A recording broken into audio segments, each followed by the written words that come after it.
Welcome to SportsBeat KC, the Kansas City Star's daily sports podcast. It's Thursday, January 19th, and I'm Blair Kirchhoff. Chiefs Jaguars playoff action will be here before you know it, and we had to get in our last words about the game.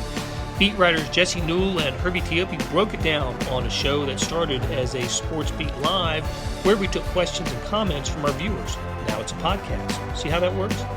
We focus in on the quarterbacks, Patrick Mahomes and Trevor Lawrence, and important pieces like Chiefs defensive tackle Chris Jones and Jaguars wide receivers Christian Kirk and Zay Jones. Jesse also gets into why the Chiefs get more out of putting a man in motion than any other NFL team. Okay, let's get started. Hey, good morning from chilly and overcast Kansas City. Welcome to SportsBeat Live, our weekly discussion about the Kansas City Chiefs with the folks in the media who know them best and with you. Send us your questions and comments and talk Chiefs playoff game with us. The Chiefs, of course, open the postseason on Saturday at Arrowhead Stadium against the Jacksonville Jaguars in a divisional round game. Kickoff is at 3:30 and games on NBC. Jesse Newell and Herbie Teope are with us. And before we talk about the game on Saturday, a little bit of news broke this morning with next year's schedule. We knew it was coming, and it was just a matter of time before the NFL announced it. Jesse, I think you ended up writing the story about it. What is the news about the Chiefs' schedule for 2023? Yeah, as you said, Blair, Chiefs will play in Germany next year. This has been something a long time coming, a long time rumored, and the Chiefs have that partnership with Germany. Their fourth-round draft pick last year, Joshua Williams, actually got announced by a soccer player, a famous soccer player in Germany, live in Munich. So this has been a long time coming, but officially the Chiefs will be playing there next year. They have 9 home games, so this will be one of their home games. The third time they played in an international game. They also played in London and also Mexico City, are 2-0 in those games, but undetermined opponent yet so far. Don't know time, date, location. Just know it'll be either in Frankfurt or Munich. But like I said, this has been something the Chiefs have been working on for quite a while and something that's been rumored for quite a while. So officially the Chiefs will be playing in Germany next year. If only we had a member of the Chiefs coverage team that has spent any time in Germany, that would be a great advantage to, wait a second. Herbie, you speak the language, and how much are you looking forward to covering a Chiefs game in Germany? I'm gonna tell you, like when I was in the Army, I always told myself if I was gonna retire overseas, it would be die Deutschland. What a wunderbar country! Die Deutschland is just great. If you had the choice between München, not Munich, but if you're gonna do it the proper way, if you had the choice between there or Frankfurt, you got to go Bavaria. If I'm the Chiefs, I'm pushing like crazy to be in the Bavaria area because it's so beautiful down there. The Austrian border is a hopscotch, just a skip away. You've got Neuschwanstein down there. That's where Walt Disney patterned the castle that you see at Disney World. After that, it's just a beautiful country. The German people are great. And the beer, you gotta celebrate. And if the Chiefs are lucky, they'll be there in late September because Oktoberfest does not start in October; it starts in late September, and it's glorious. Real quick, there's a game we have to cover too. So, real quick, Herbie, Bavaria is Munich or Frankfurt? You're leaving me out in the cold here. Which one is that? Frankfurt's more central Germany. Yeah, Munich is over in Bavaria, and it's just the Austrian border. You'll see all the mountains. It's phenomenal. I love Germany. Yeah. Well, the hills will be alive with the sound of music when the Chiefs head over there. So that brings up another question. We don't know time, date, opponent, that sort of thing. But the international games usually aren't in the first 3 or 4 weeks of the season, right, Herbie?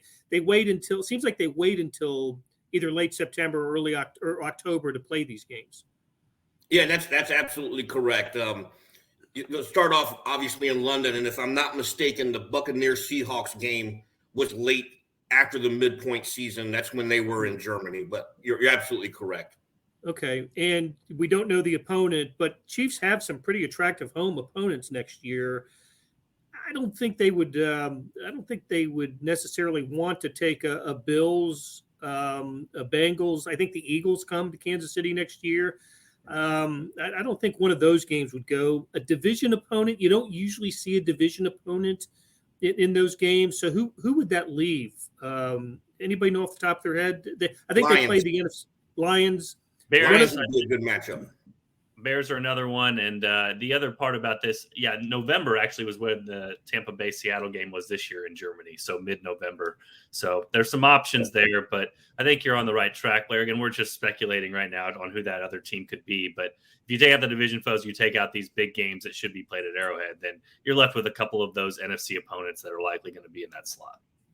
And of course, they played the Lions in London back in 2015. So, okay, like we were saying, playoff game on Saturday. I guess that's good news for Trevor Lawrence, who has never lost a game on Saturday in his life, high school, college, and now a third straight Saturday game for the Jacksonville Jaguars. Trevor Lawrence, of course, Jags quarterback who led the comeback a week ago against the LA Chargers in the wild card game. But let's focus on Patrick Mahomes and the Chiefs. So I did a quick scramble here to come up with Patrick Mahomes stats in first playoff games. Not all of them were divisional, right? Because they played in the wild card game a year ago. So Patrick Mahomes in four as a starter, 4 playoff openers, has averaged 314.5 passing yards. He's thrown for 11 touchdowns, 1 interception. Obviously, the Chiefs have won all of those games, and except for the Texans game for the 2019 season, where the Chiefs staged the wild comeback, they've kind of jumped out ahead and were in control of those games. So, Herbie, I know you got to leave pretty soon, so let me just ask you. Is there an expectation that the Chiefs, you have used the bye week well and will come out and play on point in this game, or do the Chiefs, stumble around a little bit? And they kind of did that against the Steelers in the playoff game last year. Took them 2 or 3 possessions to get going, but once they got rolling, I think they scored on 6 straight. But how do you think the Chiefs come out on Saturday? Well, if they've watched the Jaguars over the past month and even the opening round of the playoffs, it better be the former scenario. You can't afford to stumble around against this Jaguars team. Blair, you covered it in the piece that you wrote yesterday, and I also touched on it in my keys to the game. They got to jump out, and they got to put the foot on the pedal and just keep it there. The Jaguars have shown the knack of coming back, and we're talking double-digit type leads. They did it in Week 15 against the Cowboys. Overcame a deficit against the Titans to clinch the AFC South in the regular season final. And last week, overcoming that 27-0 deficit against the Chargers. You cannot afford to stumble around against this team. This is not the same team that the Chiefs faced back in Week 10. They're dangerous now. They're confident and they're dangerous. Yeah, Jesse, they've actually trailed. So the Jaguars ended the regular season on a 5-game winning streak. In each of those games, they trailed at one point by at least 9. And I think they were down 17 to the Cowboys in their comeback win there. And then, of course, as Herbie mentioned, the playoff victory down. Trevor Lawrence was incredibly bad with 4 picks, and they're down 27-0. And we were all watching the game, and I remember looking at or seeing Doug Peterson interviewed at halftime. It didn't seem like anything was wrong to him. That just keep focused, and said the things coach has said. But he had a great demeanor, and sure enough, Jacksonville just played the percentages, played really well. The Chargers were miserable in the second half, made some bad decisions. So Jacksonville ends up winning that game when for 58 minutes, we thought the Chiefs and the Chargers were going to meet for a third time this season. So long-winded way of asking you, how do both teams come out on Saturday? Jacksonville going to be ready to play? Chiefs going to be a little, they're going to play loose. How do you think this game opens up for the Chiefs? Yeah, I think the loose part is pretty important. We've seen the Chiefs at Arrowhead. It's been weird. I mean, this is kind of picking nits if you're talking about a 14-3 team. But if we were talking about just them playing at home and on the road, they probably played better on the road this year. And you add to it the playoff atmosphere. Listen, the tickets are still expensive and people are still excited to go. But you get down 7-0 or 10-0. All of a sudden, you experience this in Allen Fieldhouse some, you experience this at Arrowhead, you get that sort of nervous energy. NCAA tournament happens too. You kind of feel the air get sucked out of the building. It's hard to revive yourself and get your energy going back when you feel like that tightness that comes with it. So that's really probably the Chiefs, what they have to be concerned about most. I think the big part of this matchup is both teams have some advantages when it comes to the passing offense. And you want to talk about the teams that are left in the AFC. I don't think it's a coincidence right now that we talk about some of the best quarterbacks still available. Joe Burrow, Josh Allen, Patrick Mahomes, and Trevor Lawrence, obviously last game coming on and showing what he showed. So the Jaguars have the pass offense to come back. And that's why the pass offense, I keep talking about it throughout the course of this year. It's the trump card in the NFL. If you have a good pass offense, you can overcome deficits, you can hold leads, you can do anything. That's really the one thing in the NFL that kind of outweighs others. So Herbie talked about keeping the foot on the pedal. I think for the Chiefs, it's important to do that on the offensive end because the Chiefs have the advantage on offense.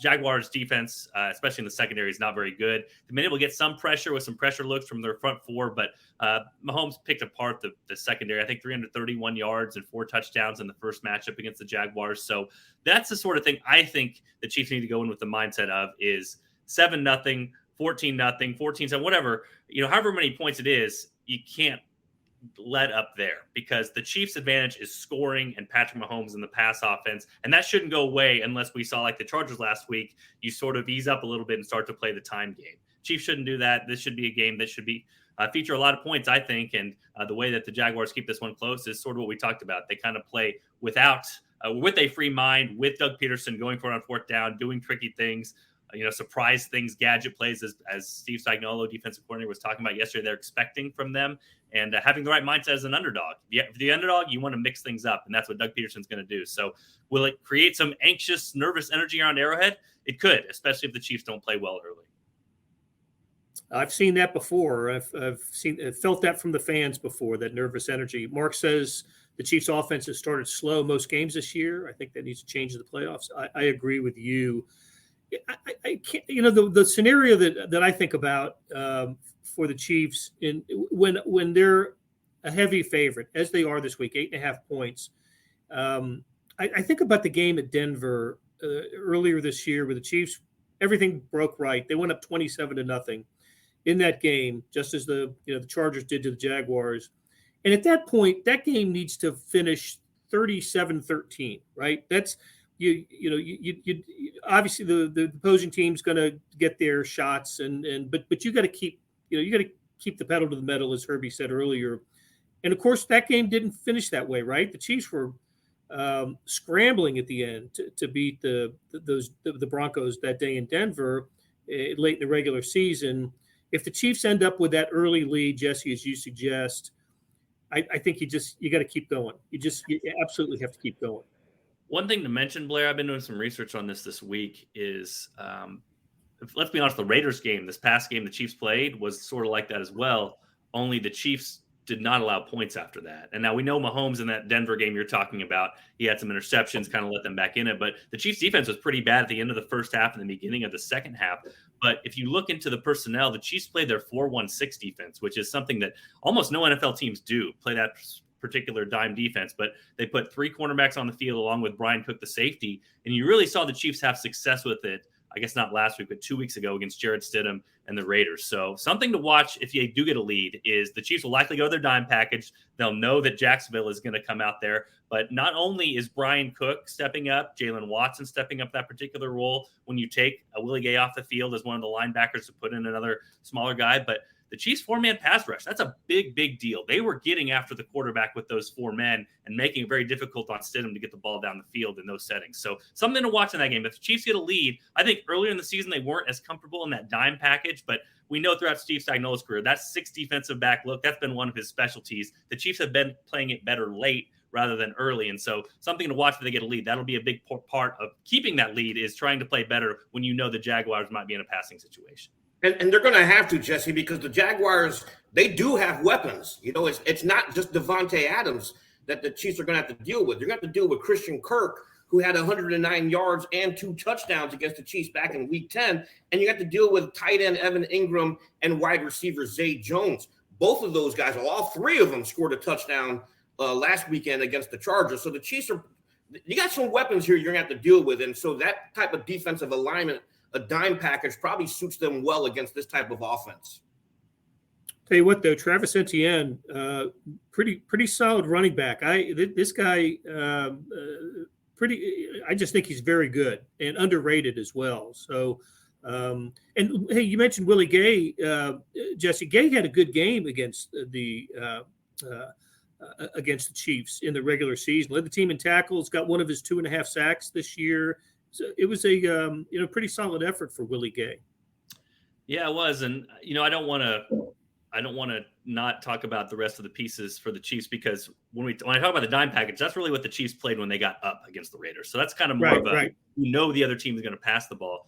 In their base setting, I do want to also talk about another player who's emerged lately, and maybe one of the rookies that's gone a little bit overlooked has been Leo Chanel.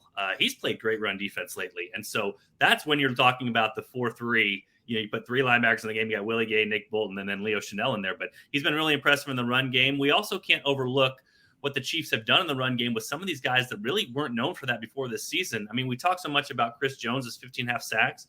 Well, you look at some of his defensive ratings, he's gotten a lot better against the run this year. Frank Clark has played, at least Pro Football Focus-wise, you look at his grade, he's played the best of any run defense he's played for the Chiefs, and honestly played the best he's played for the Chiefs, even in those 4 seasons. Now, what's different about those 2 guys is if you think about their reputations, Chris Jones, amazing regular season reputation, no sacks in the postseason yet, which is an amazing thing to even talk about considering his history and what he's done. But Frank Clark, we were talking about this on the radio yesterday on 810, 5th in NFL history in sacks in the postseason. So it'll be interesting to track those 2 guys, because Frank Clark's had a great year. Obviously had that injury at the end of the Raiders game, shouldn't impact him this week. But those 2 guys, Jones has had, again, the dominant season. He talked openly in this offseason about the Bengals game motivating him. He missed Joe Burrow a couple of times. He felt like that could have won the games for the Chiefs last year in the AFC Championship game. And then Frank Clark, kind of a resurgence with the weight loss he had this offseason. So can those 2 guys come through in a big game for the Chiefs? That'll be something to watch, especially Chris Jones, because we know the pressure is on him to perform. Yeah, I'm writing a little bit about that, the Chris Jones, Frank Clark comparison. And it is fascinating. Clark with 11 career playoff sacks, 8 for the Chiefs.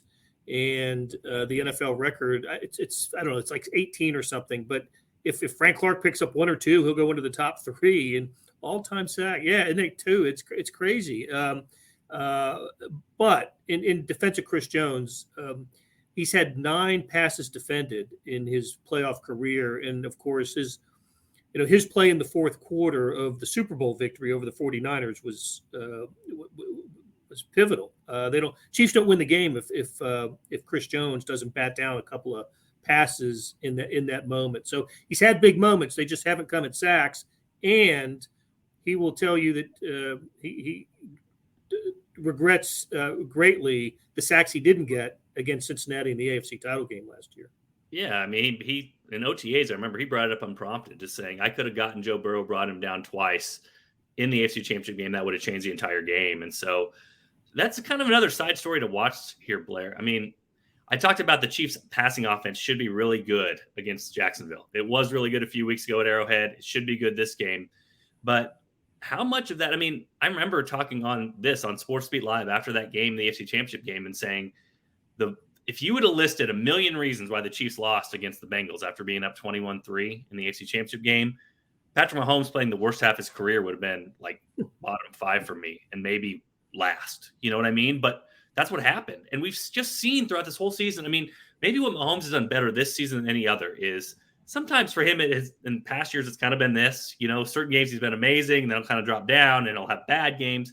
It's been this all year. I mean, the guy has just been good, great, great. I mean, it hasn't been a horrible performance. And so, I asked him this week just about his mindset going into this game and going into Arrowhead and trying to, keep his emotions in check. But that's something to track too. I mean, I would not predict that the Chiefs passing offense gets sidetracked against Jacksonville. I wouldn't predict that Patrick Mahomes throws a couple interceptions or loses his mind or loses a fumble for the first time this year. But I wouldn't have predicted that last year in the AFC Championship game either. So it is something to track to see how these guys will deal with the emotions of a playoff game. We know they've been waiting a whole year to get another crack at what they gave away against the Bengals. So that will be something to see. Again, the Chiefs have everything lined up for them offensively in this game, but how will Patrick Mahomes respond? And will he be that same sort of steady self he's been to get the Chiefs to 14-3? That's something we'll be able to see on Saturday. Mark notes that the Jags will likely double or triple team Jones, and Clark and the other D linemen need to take advantage. Absolutely true, Mark. That's happened to Jones all season. He has still come up with 15.5 sacks. And Paul asks, bigger concern, special teams or turnovers? That's a good question because the Chiefs have had issues in both categories this year, more so than in most years. Special teams, that is still a head scratcher. I guess what it comes down to for me is there's so many new players on the special teams for Dave Teope's group this year, and he's admitted this has been the worst season that he's had with special teams with the Chiefs. Between the Sky Moore punt fumbles and allowing some returns, and the coverage not being as tight as it has been. It just the bright spot, of course, has been Tommy Townsend's punting, but his holding for the extra points and field goals became controversial this year, and of course Butker with the misses. So, what do you think, Jesse? Special teams or kind of the fear of turnovers? Chiefs were -3 in the turnover department against Jags in the regular season, 1-10. What are you thinking about? Yeah, I would say turnovers, but I think the special teams fear is turnovers, right? Like that's where they've given games away, is if they've fumbled punts. And so, we were out of practice yesterday, and I have to tell you, again, perfect conditions, indoors, all those things. Harrison Butker looked great. I mean, he was nailing everything, all the field goals. And so, again, when we're talking about holds and being bad, that's happened 2 or 3 times this year, or 3 or 4 times, whatever the case may be. It was an issue. It seems like it's been addressed. Some of the other stuff you talk about, Blair, you just hope it's not a big part of the game. But the Chiefs are 8.5-point favorites. Typically, turnovers are worth about 5 points each. So to make this an even type game, Jacksonville needs to win the turnovers 2-0. And I've talked about it. I mean, you can't really predict turnovers. I mean, some teams are a little bit more turnover prone than others, but a lot of these things are just kind of fluky. You get hit in the wrong way. A guy's in a certain spot, makes an athletic play. Sometimes a guy drops an interception that has nothing to do with you. So they are the flukiest part of the game, but they're kind of like 3-pointers in basketball. They have a huge influence. And you put up the shot, but you don't know if it's going in or not. That's sort of how basketball plays out. Football, you go into a game, you focus on turnovers, but you don't really know how that part of the game is going to play out. So I would say turnovers is the biggest concern. We've seen it pop up for the Chiefs, but the reason the Chiefs are 8.5-point favorites and the reason they're really good is that even if they have those turnovers, they can make up for them. And we saw that in the Jaguars game. We've seen that in other games this year. And it would help limit the head start the Chiefs have. If the Jaguars get a turnover or 2, it would not make up the entire difference, most likely, unless it was 2 or more turnovers. So that would help even up the game and make it closer. But there's a reason the Chiefs are still favored, and the reason that they are the heavy favorite to make the AFC Championship game.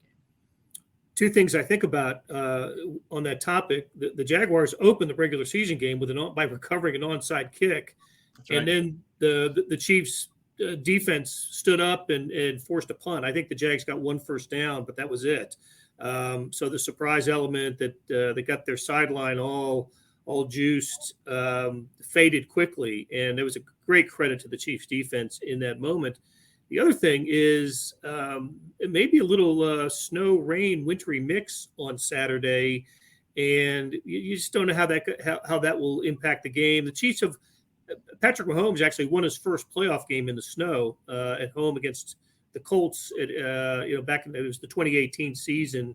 So I don't know how much of a factor that would play. One thing that would make me feel better about the Chiefs in bad weather is the running game has been pretty darn good for them over the last several weeks of the season with Jerick McKinnon and Isaiah Pacheco in particular. And speaking of Pacheco, Jesse, you uncovered a little nugget about Chiefs starting running back rookie Isaiah Pacheco. We talked about Trevor Lawrence never losing on a Saturday and Chris Jones never having a playoff sack. There's a never in Isaiah Pacheco's football history, isn't there? Yeah, he's really motivated because he's never won a postseason game in his career, his football career. In his life. In high school, he was on one of those. It's sort of like he is sort of the ultimate underdog story because his high school, his junior year when he made it to the playoffs, they had not made it since 2003. So he helped end a big drought there. They lost by 2 points in the playoffs there. Then the senior year went back, lost that game in the playoffs, and then he went to Rutgers. I mean, he's one of those local kids who decided to go to the local program, stuck with it. In his final year, Rutgers went 5-7, was a late replacement in the Gator Bowl for Texas A&M after they had COVID issues. But Pacheco was lined up to play in 2 All-Star games before the NFL draft, so he sat out and opted out of it. So he is 0-2 in his career as a postseason football player and then did not play in college. So he has not played in a postseason game. We're talking about New Jersey high school. I mean, I'm sure it was a big deal at the time, but that's not the NFL playoffs. But he last played in a game in 2017. So that is sort of fascinating to think about.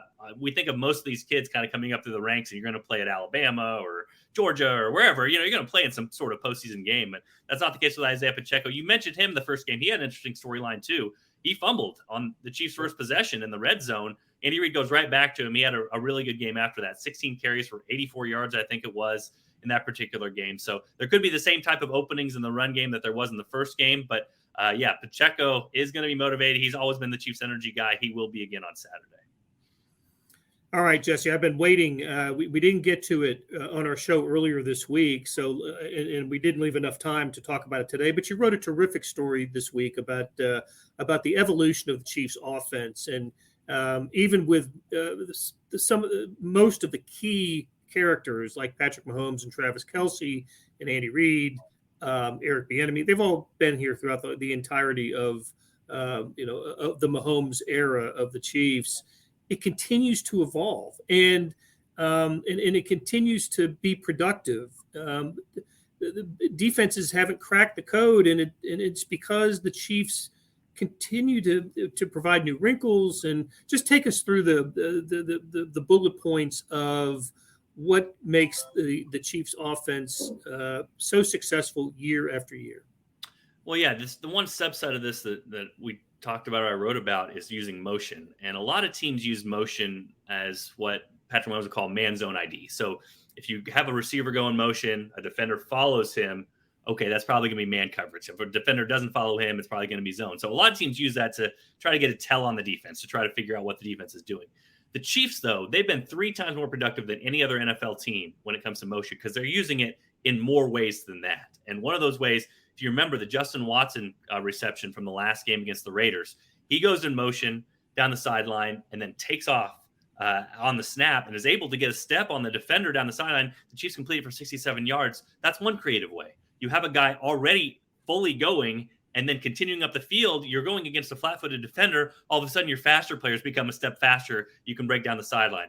Another way really important is Travis Kelce this year has gone to be the best player in the NFL when it comes to motion. And the big thing the Chiefs do with him is they continually move him because if he gets jammed at the line, it's hard for him to get going again. He doesn't have the elite speed that he once did. So a lot of times they move him, they stack him behind another receiver, and that way other teams can't just be physical with him and stop him at the line of scrimmage. He's able to get free releases, and when he gets free releases, him and Patrick Mahomes do their sort of freelance thing. So there's other things too. There's examples in the story about how sometimes if you come in motion, you change the defender's leverage. He might be outside of you. Instead, he's now inside of you. It makes completions easier. But a lot of different things the Chiefs do. It goes back to they use motion in basically everything. They started with day one of their installs in training camp. And because of that, they utilize it for plays that maybe more than most teams would do. So because they have this in their arsenal, because it's always there, they can use it in different ways that other teams have not been able to utilize it. So it goes back to Andy Reid, the coaching staff, and being able to sort of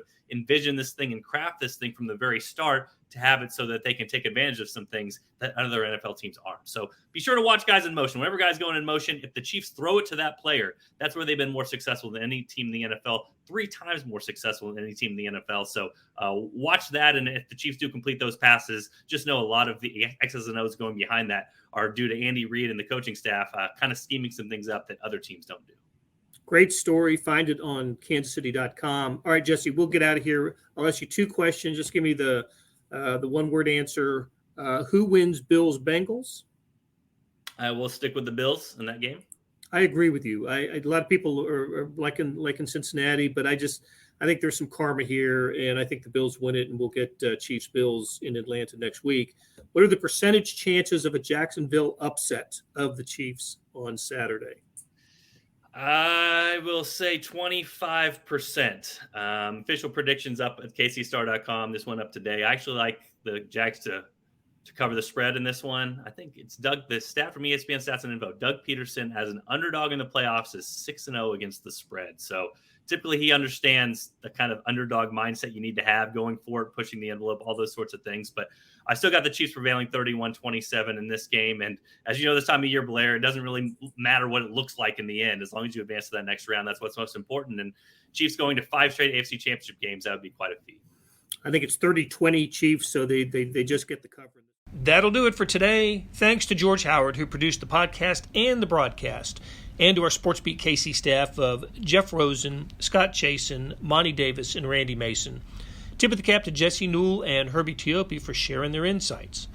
Morning Sports Edition was 35 pages full of coverage of the Chiefs, the NFL playoffs, the NBA, the NHL, and Missouri's thrilling victory over Arkansas in college hoops last night. Check it out at liveedition.kansascity.com. Thanks for listening, and we'll be back soon with another SportsBeat KC, where we talk sports in Kansas City every day.